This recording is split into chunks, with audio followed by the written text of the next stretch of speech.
Nous allons voir maintenant un nouveau tutoriel sur Ciel Gestion Commerciale Évolution 2019, sur tout ce qui va concerner les paramètres du dossier.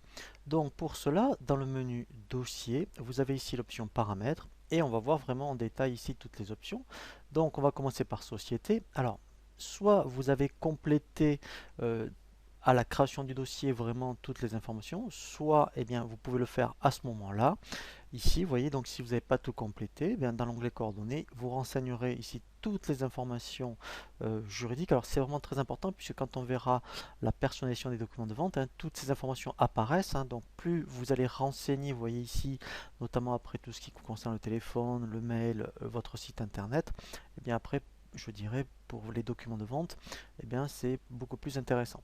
Ensuite, donc l'onglet complément. Donc là, pareil, vous indiquez votre forme juridique, par exemple, je vais mettre SARL. Voilà, donc ici c'est l'établissement principal, l'activité. Là, en fait, vous pouvez indiquer donc les coordonnées de l'expert comptable. Ensuite, voilà, donc le logo. Alors moi, je l'avais fait à la création du dossier, mais on peut le faire ici, à ce moment-là. Donc soit un petit logo ou grand logo. Et ensuite, commentaire. Donc ça, c'est la première chose dans dossier, paramètres, société. Ce qui est très important, c'est comptabilité. Voilà, donc on avait vu nous ici à la création, donc on avait mis janvier 2019, donc lui il a géré au 31/12. Ici c'est très important, c'est les périodes de saisie. Vous pouvez donc, si vous êtes au mois de janvier, indiquer par exemple que le mois de janvier. C'est intéressant parce qu'en fait ça évite les erreurs en termes de date. Par exemple, on est en février et en fait vous n'avez pas fait encore les factures de janvier ou vous avez oublié de faire celle de fin du mois par exemple. Eh bien, lui il va se mettre au mois de février et en fait, si vous ne faites pas attention, que pour revenir en janvier, eh bien lui il va la faire en février. Alors que là, si vous indiquez ben, je vais faire d'abord que janvier, jusqu'au 30 janvier par exemple, lui il va le contrôler. Et maintenant, même si vous êtes en février, il va dire ah ben non, donc on est en janvier, c'est pas possible. Donc après, si vous voulez qu'il y ait vraiment un petit contrôle, période de saisie, vous mettez ici après le mois au mois. Donc c'est un petit contrôle qui peut être intéressant. Et les objectifs, alors ça on y reviendra sur les objectifs. Donc là aussi, eh bien, on peut fixer des périodes d'objectifs. Donc là par exemple, vous voyez c'est à l'année, mais on peut faire mensuellement, au semestre, voilà. Ici, donc c'est par rapport aux journaux comptables. Donc là c'est les journaux par défaut. Les comptes par défaut de vente d'achat, client-fournisseur. Et ça, c'est très important. C'est le régime de TVA. Donc, si vous êtes dans le négoce, eh bien, vous serez au débit pour les ventes et au débit pour les achats. Si vous êtes en prestation de service, ici, vous cocherez encaissement pour vente, encaissement pour achat. Et on verra comment gérer la TVA mixte. Un revendeur informatique qui est au négoce, par exemple, mais qui fait de la formation. Eh bien, il va dire ben moi si je fais 80% de mon chiffre d'affaires en négo, je vais laisser ici par défaut dans les paramétrages société. Mais on verra comment effectivement gérer la TVA sur encaissement par rapport à la partie formation. Ici, c'est pour modifier les réglages comptables. Donc, en fait, on peut donc effectivement, si vous avez ciel compta, donc là dire mettons longueur maximum.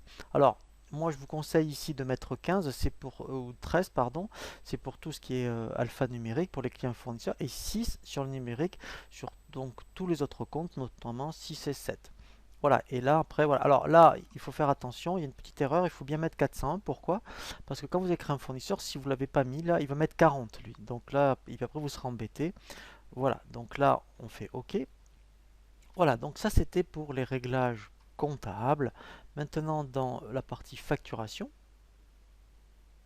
voilà.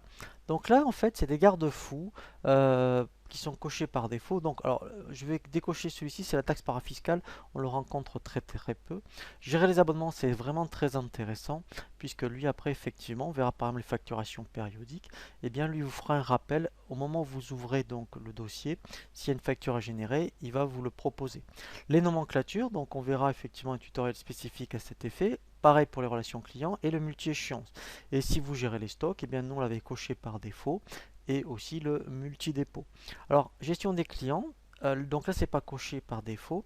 Effectivement, vous voyez, donc c'est par rapport, donc si on verra la gestion d'encours, donc par rapport à ce qu'on va générer, on peut dire, eh bien, il soit un blocage automatique et un déblocage automatique. C'est lui-même qui le fera tout seul. Les valeurs par défaut, donc là c'est par rapport à la TVA, donc effectivement si vous n'êtes pas éventuellement à 20% par défaut, bien si vous pouvez le changer. Alors ne mettez pas de client par défaut, fournisseur par défaut, parce qu'après ça va vous induire en erreur. Alors les alertes, donc ça, ben, effectivement, c'est des messages de confort. Donc là, il vaut mieux laisser donc tout cocher par défaut. Et après, même ici, c'est un supplémentaire, quantité en stock. Donc ici, c'est par rapport au disponible, ça peut vous prévenir. Alors là, c'est vous qui choisissez entre le disponible réel et théorique, si c'est inférieur au stock minimum. Et vous serez averti. Voilà, donc là, moi, je vous conseille de tout laisser par défaut, puisqu'en fait, c'est des messages de contrôle.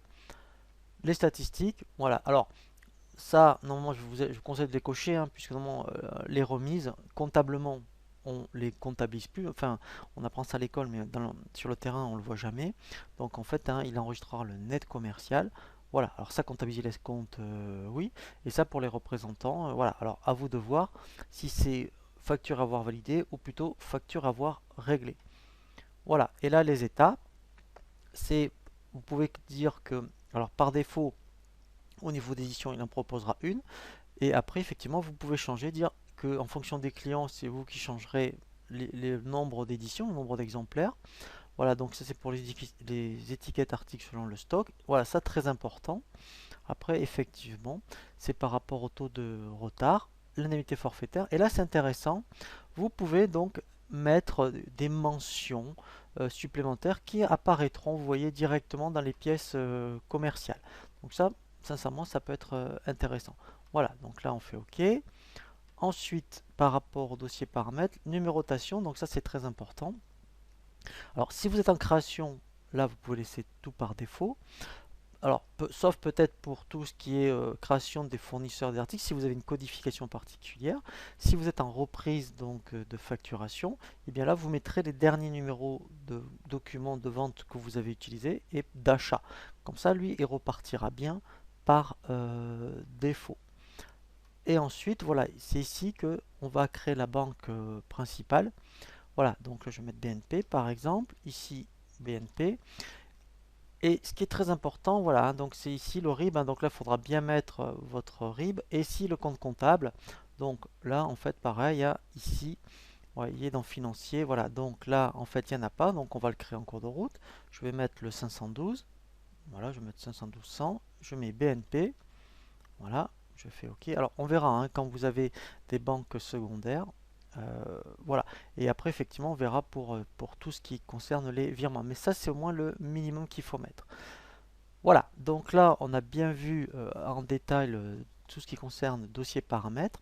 Et là après on va voir maintenant tout ce qui va concerner le menu dossier options.